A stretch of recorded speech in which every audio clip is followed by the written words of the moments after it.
नमस्कार, मैं भुवन चंद्र जोशी आपका होली माइंड चैनल में हार्दिक स्वागत करता हूं। आज का टॉपिक है, जब हम परेशानी में होते हैं, मुसीबत में होते हैं, स्ट्रेस में होते हैं और बहुत ज़िंदगी में बहुत टफ सिचुएशंस होती हैं, बहुत कठिन दौर से गुजरते हैं, तब हम क्या करते हैं? उन परिस्थितियों को हम पॉजिटिवली हैंडल करते हैं कि नेगेटिवली हैंडल करते हैं?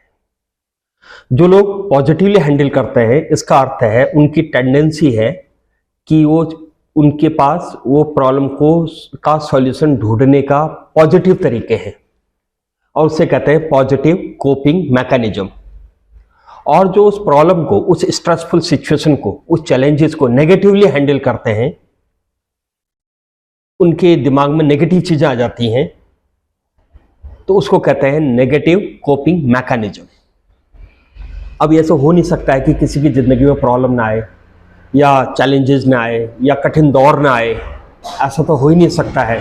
हर किसी को जिंदगी के किसी न किसी मोड़ में, किसी न किसी सिचुएशन में, किसी न किसी एज में स्ट्रेसफुल सिचुएशंस हैंडल करनी ही होती हैं। डिफिकल्ट टाइम आता ही आता है।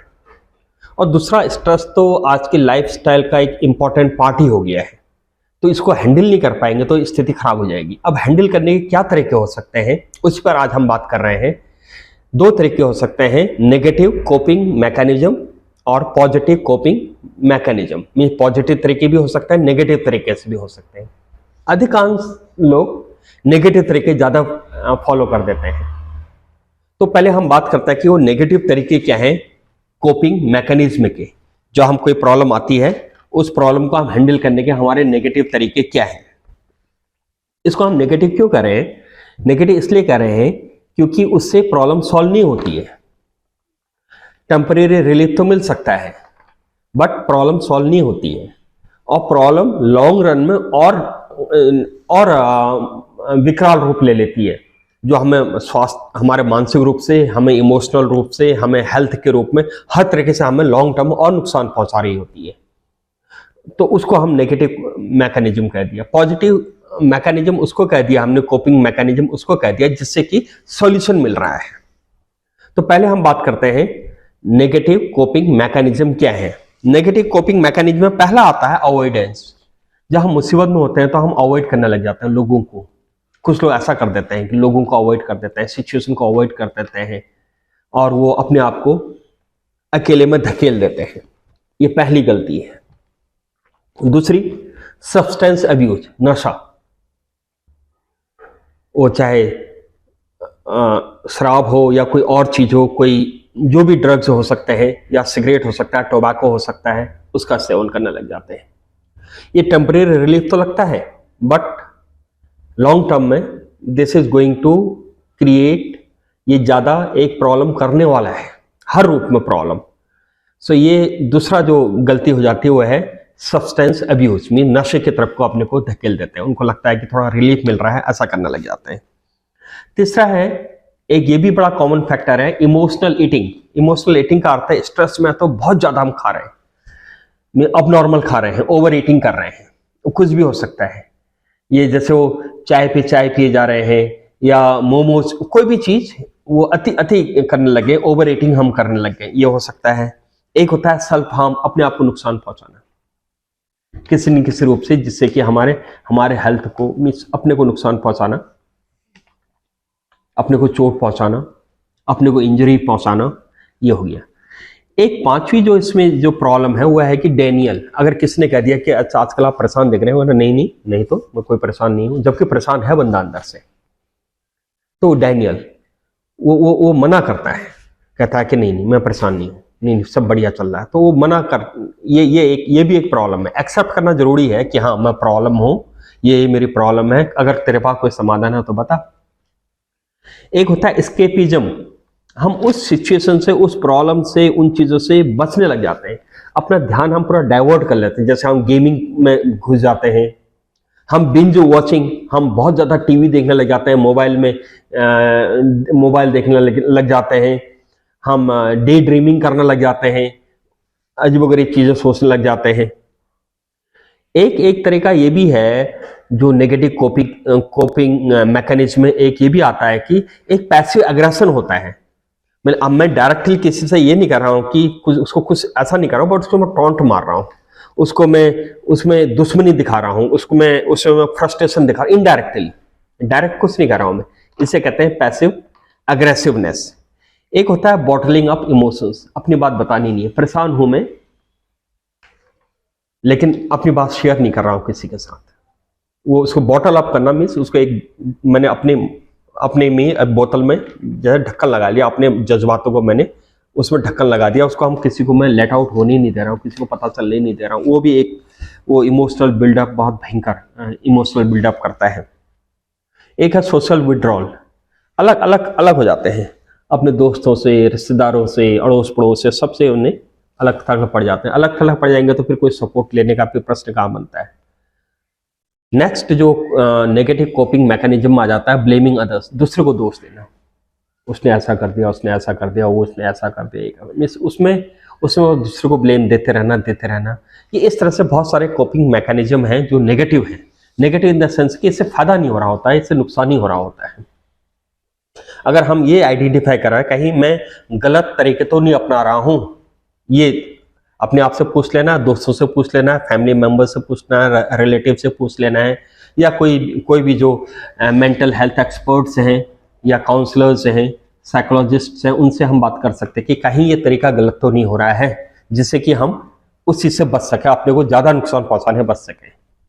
अब हम आते हैं कि पॉजिटिव कोपिंग मैकेनिज्म क्या है। What are positive coping mechanism? जब पॉजिटिव कर रहे हैं तो इसका मीनिंग बहुत ही क्लियर है कि हेल्दी है, कंस्ट्रक्टिव है, जिससे कि स्ट्रेस कंट्रोल में आता है, और स्ट्रेस जो एक टफ सिचुएशन है लाइफ की वो कंट्रोल में आने लगता है, उसका सॉल्यूशन मिलने लगता है। इसलिए उसको हम कह रहे हैं पॉजिटिव, हेल्दी है, कंस्ट्रक्टिव है। इसका जो फायदा है, इसके 3 बड़े फायदे हैं। एक है कि हमारे इमोशंस को मैनेज करने में बड़ा मदद करता है। दूसरा, हमारा स्ट्रेस रिड्यूस करता है। और तीसरा, हमारे मेंटल और इमोशनल वेलबींग को ठीक रखता है। जो ऐसा हो रहा है तो इसका अर्थ है हम पॉजिटिव कोपिंग मैकेनिज्म अपना रहे हैं। पॉजिटिव कोपिंग मैकेनिज्म में कुछ चीजें हैं, जैसे एक्सरसाइज करना, ये बड़ा इंपॉर्टेंट है। एक्सरसाइज करना, ऐसे बायोकेमिकल्स हमारी बॉडी में जनरेट होने लग जाते हैं जो एक हैप्पी हार्मोन्स हम कह सकते हैं, या हैप्पी बायोकेमिकल्स कह सकते हैं। ऐसे बहुत सारी चीज, डोपामिन लेवल, ये सब ऐसा बढ़ने लग जाता है कि हमारा जो डिस्टर्बेंस है वो कंट्रोल में आने लगता है। मेडिटेशन बहुत अच्छी एक्सरसाइज है। सोशल सपोर्ट, जब भी प्रॉब्लम्स आती हैं तो सोशल सपोर्ट ये हमारे सबसे बड़ी स्ट्रेंथ है। हमारे ऐसे फ्रेंड्स होने चाहिए, ऐसे रिलेटिव्स होने चाहिए, ऐसे फैमिली मेंबर्स होने चाहिए, ऐसे नेबर्स होने चाहिए। हम ऐसे रिलेशनशिप अपने डेवलप करें कि जहाँ पर हम क्लोज सर्किल ऐसा हमारे पास जरूर होना चाहिए जहाँ पर हम अपनी तकलीफें, अपनी प्रॉब्लम्स शेयर कर सकें। अगर शेयर नहीं कर पा रहे हैं तो इसका अर्थ है कि हम अपने आप को बहुत नुकसान पहुंचा रहे हैं। तो अपने रिलेशनशिप पे भी हमें काम करने की जरूरत होती है। देन हेल्दी ईटिंग, प्रॉपर खाना, बैलेंस डाइट खाना है, जो एक प्रॉपर तरीके होते हैं, टाइम पर खाना है, एक जो प्रॉपर मील टाइम्स होते हैं वहां पर। बिंज ईटिंग को अवॉइड करना, अति खाने को अवॉइड करना है। स्लीप, नींद, अगर हमने अपना रूटीन सही कर लिया और प्रायोरिटी सही कर ली तो हमें नींद भी अच्छी आएगी। अगर आज मैंने अच्छा काम कर लिया तो मेरे को नींद भी अच्छी आएगी। अगर मेरा काम नहीं कर पाया हूं तो फिर मेरी स्लीप डिस्टर्ब हो जाएगी। तो स्लीप को ठीक करने का एकमात्र इलाज है कि हम अपने रूटीन को ठीक करें, अपनी प्रायोरिटी को ठीक करें, और जो काम जिस दिन होना है उस दिन उसको पूरा कर लें। सो ये पहला एक दवाई है अच्छी नींद की। देन हॉबीज एंड क्रिएटिविटी, हम कभी कभी इतने उलझ जाते हैं अपनी चीज़ों में कि हम अपनी हॉबीज़ को भूल जाते हैं, अपनी क्रिएटिविटी को भूल जाते हैं, अपने पैशन को भूल जाते हैं। तो उसके लिए टाइम निकालना, वो टाइम देना, वो स्केचिंग हो, वो ड्राइंग हो, वो म्यूजिक हो, वो डांस हो, वो एक्सरसाइज हो, वो कोई गाना हो, वो पोएट्री हो, वो जिसमें आप इन्वॉल्व हो रहे हैं। वो एक्सटर्नल ऐसी चीज़ ना हो जिसमें जैसे कि आप टीवी के अंदर घुस गए, मोबाइल के अंदर घुस गए, वो चीज़ नहीं। हॉबीज में जिसमें आपकी अपना माइंड काम कर रहा है और आप उसको वो आपको again that will create happy energy आपके अंदर वो क्रिएट करता है। जर्नलिंग का अर्थ है कि आपकी अपनी पर्सनल डायरी, उसमें कुछ लिखना, उसमें अपना रूटीन लिख लेना, वो उससे हमारी एनर्जी चैनलाइज होती है, उससे हमारे इमोशंस चैनलाइज होते हैं। नेगेटिव जो हमारे माइंड में चल रहा होता है उसको रिड्यूस करने में उसमें मदद मिलती है। तो ये एक ये हमारे माइंड को बेटर ढंग से ऑर्गेनाइज करने में बड़ा मदद करता है। जर्नलिंग, लिखना, एक कोई डायरी कुछ ये कर सकते हैं। डीप ब्रीदिंग, रिलैक्सेशन ब्रीदिंग का आप कभी भी ये करके देखिएगा, डीप ब्रीदिंग, और कितना रिलैक्स मिलता है। टाइम मैनेजमेंट, टाइम को मैनेज नहीं करेंगे तो हम प्रॉब्लम आ जाएंगे, क्योंकि टाइम तो बहुत लिमिटेड है। कभी कभी ऐसा लगता है कि हमारे पास टाइम बहुत ज़्यादा है, नहीं, टाइम लिमिटेड है। टाइम एक ऐसा रिसोर्स है इंसान के पास जो बहुत ही लिमिटेड है, और इसको बढ़ाने का ऐसा कोई तरीका नहीं है। उसमें बहुत सारे हम आउटसोर्सिंग करें, कुछ और चीज़ करें जो मैनेजरियल तरीके होते हैं, तो वह है। अदरवाइज टाइम एक लिमिटेड फैक्टर होता है। तो टाइम मैनेजमेंट में सबसे बड़ी गलती क्या होती है? इवनिंग आवर्स की गलती होती है। इवनिंग आवर्स में लोग जनरली ये सोचते हैं रात तो अपनी है, नहीं, अपनी नहीं है, उसको प्रॉपर्ली मैनेज करना है, नहीं तो वो फिर अगला दिन हम आपका डिस्टर्ब करने जा रहा है। देन पॉजिटिव सेल्फ टॉक, अपनी पॉजिटिव चीज़ें याद करो, क्या खूबी है, अपनी तारीफ करो, अपनी प्रशंसा करो, अपने को गुड फील करो, और अपने को प्यार करो, अपने लुक्स को, अपनी हेल्थ को, अपने आप को। Give time to yourself, love yourself. ये भी एक पॉजिटिव कोपिंग मैकेनिज्म है जिससे कि हमें प्रॉब्लम से बाहर निकलने में मदद मिलती है। और देन सेटिंग बाउंड्रीज, ये बहुत इंपॉर्टेंट है। हर किसी की एक लिमिट है। बाउंड्रीज, अगर हमें ये जरूरत है, किसी को नो कहने की जरूरत है, तो इसको हम सीखें, नो कहना भी हम सीखें। अगर हम नो नहीं कह पाएंगे, बहुत सारी ऐसी चीजें होती हैं जिसमें हम नो नहीं कह पाते हैं, बाद में हमें फिर ज्यादा स्ट्रेस होता है, ज्यादा हमारे लिए प्रॉब्लम्स बढ़ती हैं, और हम उसको वो हमारा स्ट्रेस, एंजाइटी लेवल और बढ़ा देता है। नो कहना भी एक बड़ा इंपॉर्टेंट फैक्टर है।